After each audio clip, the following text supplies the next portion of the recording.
Hello అండి, అందరికీ welcome back to my channel అండి. ఈరోజు స్పెషల్ అయితే నా స్టైల్లో గోంగూర పచ్చడి చేశాను. ఎలా చేశాను అన్నది ఫుల్ వీడియో పెట్టేశాను, చూసేయండి.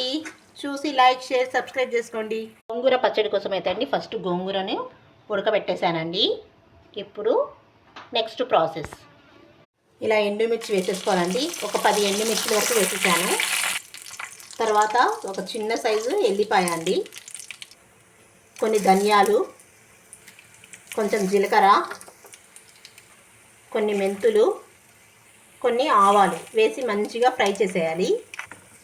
కొంచెం కరివేపాకు కూడా వేసేసి ఇలా ఫ్రై చేసేసుకొని వీటిని తీసి ఒక మిక్సీ జార్లో వేసేసుకోవాలండి. చూడండి, ఇలా ఫ్రై అయ్యాక తీసేసి మిక్సీ జార్లో వేసేసుకోవాలి. ఇప్పుడు పచ్చడి తాలింపు కోసం అయితే కొంచెం ఆయిల్ ఎక్కువగా వేసేసుకోవాలండి. ఫస్ట్ ఎల్లిపాయలు, తర్వాత ఎండుమిర్చి, తర్వాత కొంచెం శనగపప్పు, మినప్పప్పు, కొంచెం జీలకర్ర వేయాలండి. వేసేసి మంచిగా ఫ్రై చేసేసుకోవాలి. ఇప్పుడు ఫైనల్గా కరివేపాకు.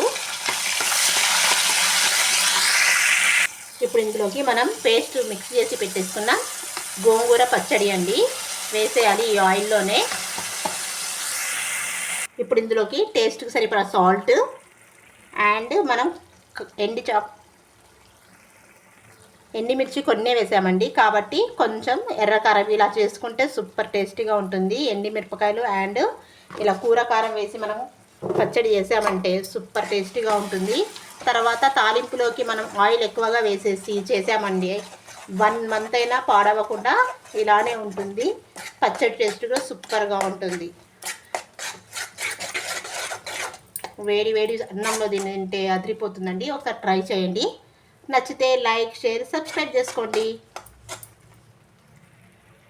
చూడండి, మన పచ్చడి రెడీ అయిపోయింది.